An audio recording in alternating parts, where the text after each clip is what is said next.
The upcoming 122nd episode of the Swallowed Star anime has already released detailed text and image information. It seems that Luo Fang's plan to seek assistance from Domain Lord Mingyu to hunt down the Nan Mountain has completely failed. At the same time, Lord Wu has made a dazzling appearance, immediately competing with Bobotar for the Successor.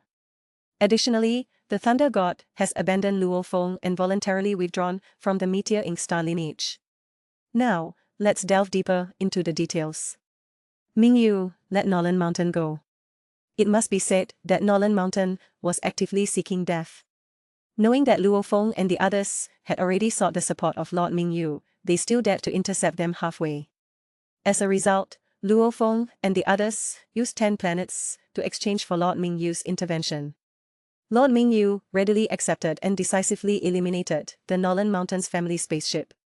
With the strength of a Domain Lord, Lord Mingyu effortlessly crushed the cosmic-level Nan Mountain, easily grabbing him by the neck and lifting him up. It can be said that with just a thought, Mingyu could have immediately killed Nan Mountain. However, from the intelligence, it can be seen that at the critical moment, powerful individuals from the Baihu Tower appeared, accusing Lord Mingyu of violating the ceasefire agreement. Lord Mingyu, unwilling to provoke a conflict with the 3X Mountain and the Baihu Tower, had no choice but to abandon the idea of killing Nan Mountain and let him go. However, Lord Mingyu probably opened up the void and threw Nan Mountain far away. Luo Feng and the others could only watch Nan Mountain leave and work hard to become stronger to seek revenge later. Lord Wu competes with Bobotar for the Successor. From the intelligence, it can be seen that when the Thunder God was practicing the Thunder Pearl's secret technique, the intelligent lifeform in the Boundary Realm, Lord Wu, made a domineering appearance, directly selecting the Thunder God as the new disciple of Kabu, the Lord of the Thunder Realm. Since Lord Wu could appear here, the crystal balls in Brulin and Hagrapher's hands were obviously a mocking message. Brulin and Hagrapher are probably going to be driven mad by this. Speaking of which, the Thunder God, like Hong and Luo Feng, had already joined the Meteor Ink Star lineage early on, to be personally taught by Bobotar. As soon as Lord Wu appeared, he wanted the Thunder God, and Bobotar couldn't stand it anymore. Apparently, this was a move to snatch the Successor. From the intelligence, it can be seen that Bobotar and Lord Wu were at loggerheads, unwilling to give in to each other. After all, the talents of the Thunder God and Hong were quite good. The Thunder God voluntarily withdraws from the Meteor Ink Star lineage. Since Bobotar and Lord Wu were aggressively competing, and neither could overpower the other, the choice naturally fell to the Thunder God. Although the Thunder God was a bit reluctant, he probably chose to voluntarily withdraw from the Meteor Ink Star lineage and become the disciple of Kabu, the Lord of the Thunder Realm. Actually, this can be understood. Although the Meteor Ink Star lineage was strong, even with immortal-level powerhouses, Hu Yanbo mainly followed the spiritual master route, and there weren't many powerful techniques for warriors. However, the Thunder Realm, led by Kabu, was different. Although Kabu was only a realm lord, he followed the path of a warrior, and more importantly, practiced the Thunder secret technique. This was basically the same path as the Thunder God. With the Thunder secret technique practiced by Kabu, the Thunder God would easily reach the realm lord level. If he also practiced the spatial secret technique hidden by Kabu, it wouldn't be impossible to break through to the immortal level. So, compared to the two options, the Thunder God definitely chose Lord Wu. Moreover, no matter who the Thunder God chose, he was still Luo Fang's good brother, both from Earth, so getting stronger sooner would allow him to protect Earth as soon as possible. In Swallowed Star, having good subordinates can help you with household chores, intercept resources, and even guard the house. It's essential for home travel and arson. However, at the beginning, Luo Feng and his Earth resources were not deep enough, so his way of building power was very crude, just by expanding his influence through buying slaves. So, how many servants did Luo Feng have in total? Which servant was the most helpful to him? The first time Luo Feng bought slaves was when he first entered the universe and arrived at the Dragonbeard Star. In the slave market, planetary-level slaves were worse than dogs, and stellar-level slaves were everywhere, but advanced war gods were hardly considered human. Luo Feng was very envious after seeing them, so he sold a crescent blade for 1.8 million black dragon coins and bought 1,016 slaves, including 1,000 planetary level 9 rank and 10 stellar level 1st rank ones. There were also 3 5th rank and 7th rank spiritual masters of the Black Mon clan, each. Luo Feng named these 6 strongest slaves Meng 1 to Meng 6, 2 of which were female. Unfortunately, these slaves couldn't keep up with Luo Feng's growth. When Tolo War came knocking on the door, Meng 1 and Meng 2 could only send Luo Feng's family into the castle and didn't have the strength to confront the enemy head-on. The second time Luo Feng bought slaves was during the invasion of Tolo War. The Nan Mountain family sent Tolo War, who sneaked into Earth with 80 people and kidnapped Luo Feng's wife, Zhu Xian, and younger brother Luo Hua. Luo Feng contacted the merchant who sold slaves last time and ordered 8 stellar level 9 rank slaves. With the help of these slaves, Luo Feng didn't hesitate to expose the Golden Horn Beast and wipe out the Tolo War squad.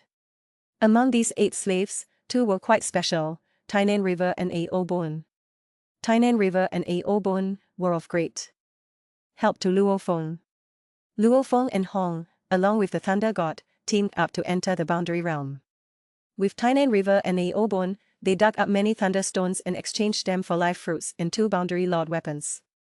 As soon as they left the exchange point, they were targeted by Jiu Wang's entourage, a total of 1,000 stellar level 9 rank beings, chasing them. Luo Feng dared not expose the Golden Horn Beast and could only summon a C9 great spaceship from the storage space. This kind of spaceship could withstand attacks from cosmic level 5 or 6 tiers. But they were still some distance away from the spaceship's cabin door, and someone had to stay behind to ensure they could escape. After Tainan River and A.O. Bone stayed behind to cover their escape, Tainan River was directly shot into a sieve by a C2 laser gun, while A.O. Bone's chest cavity turned into a mess, surviving only by relying on a wooden jade crystal. If it weren't for Tainan River's heroic sacrifice, Luo Feng might not have died, but his good brothers, Hong and the Thunder God, would likely have died tragically. This would inevitably have exposed the Golden Horn Beast's trump card, attracting even more covetous individuals. The last slave Luo Feng purchased was the cosmic level 9 rank Fang. The slave trader even advised him to buy an 8 rank slave to prevent Fang from breaking through and turning on him. According to the setting of Swallowed Star, when the human and mechanical tribes fight, the biological chip technology obtained during battle will completely control the slave once the slave is integrated with the biological chip. Any attempt to resist will result in instant death by exploding the head. However, once they break through to the Domain Lord level, they can break free from chip control. Therefore, the highest level of slaves is the cosmic level 9 rank. But Luo Feng was confident. His teacher, Hu Yanbo, had 9 immortal level servants, so Luo Feng learned Hu Yanbo's soul control seal. As soon as he bought Fang, he planted the seal. Fang was also a capable assistant to Luo Feng. Not only did he help Luo Feng defeat Baikolo, but he also took charge of teaching Luo Hai and Luo Ping. He was a servant Luo Feng trusted very much, and his talent was also outstanding. After Luo Feng piled up resources to reach the Domain Lord 9th rank, he broke through to the Boundary Lord level earlier than the talented Baikolo.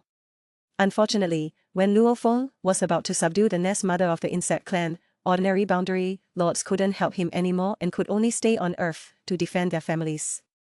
Afterward, Luo Feng no longer bought and sold slaves, but controlled soul servants through secret techniques. His second control soul servant was Baikolo, the strongest disciple of the Nan Mountain. Luo Feng and Fang intercepted Baikolo, who was causing trouble on Earth, defeated him, and then enslaved him with secret techniques. Baikolo had a mediocre presence. He later guarded the nest mother of the insect clan on Earth with Fang. Although Hu Yanbo's secret technique could control 9 people, Luo Feng didn't use the soul seal secret technique after enslaving Fang and Baikolo. Later, Luo Feng exchanged for the soul control secret technique from the Virtual Universe Company, theoretically capable of controlling 10,000 servants. After practicing this technique, Luo Feng returned to Earth and subjugated the Boundary Lord level nest mother of the insect clan, left by Hu Yanbo. The nest mother, Irina, was a beautiful and gentle insect queen. Of course, there were no difficulties. Irina became Luo Feng's soul servant. The insect queen Irina was quite powerful. Before being subdued by Luo Feng, she had already helped him greatly. The Nan Mountain family invaded Earth several times without using their full strength. Nan Mountain didn't even dare to come to Earth, just fearing a toxic ball on Earth, which was the nest mother of the insect clan. It was the deterrence of the nest that allowed Luo Feng to survive and grow. After Luo Feng subdued the insect queen, he also created a million-strong army of Boundary Lord peak-level insects. These armies also helped him escape the pursuit of the immortal-leveled Civica of the mechanical tribe. On the battlefield outside the domain, Luo Feng received the title of Knife River King, subjugated the Soul Servant Heavy Arrow King, was ambushed by his companion Tianzhen Wang, and luckily became the master of the Star Tower. To avenge Tianzhen Wang, Luo Feng subjugated 8 immortal-level servants at the peak of the king's seal, such as Lianxin Wang, Shenzhong Wang, and Techi Wang, eventually collecting a total of 10 king's seal immortal-level servants. In the end, to deal with the crisis brought to the primitive universe by the army of boundary beasts, Luo Feng enslaved the boundary beast Morose with the strongest enslavement method of the Jin country. With the help of the boundary beast traitor, he also enslaved 8 boundary beasts, ultimately helping Morose become the king of the boundary beasts. He was the strongest servant under Luo Feng's command. Almost all of Luo Feng's servants couldn't keep up with Luo Feng's growth rate and left his side soon. Instead, the intelligent lifeform, Boba Tao, followed Luo Feng for the longest time. She helped Luo Feng with his strategies, resolve Earth's crises, and plan a growth path for Luo Feng. Luo Feng also returned the favor by not only helping Boba to find a suitable mechanical body on the battlefield outside the domain, but also buying the mechanical tribe's treasure, the heart of the machine, allowing Boba to cultivate. After Luo Feng became the Lord of the Universe, he reversed time and space to resurrect his teacher, Hu Yanbo. Boba chose to follow Hu Yanbo again. Of course, as the protagonist grew stronger, he was destined to be lonely. If he couldn't bear this loneliness, how could he aspire to the peak and become the strongest in the universe?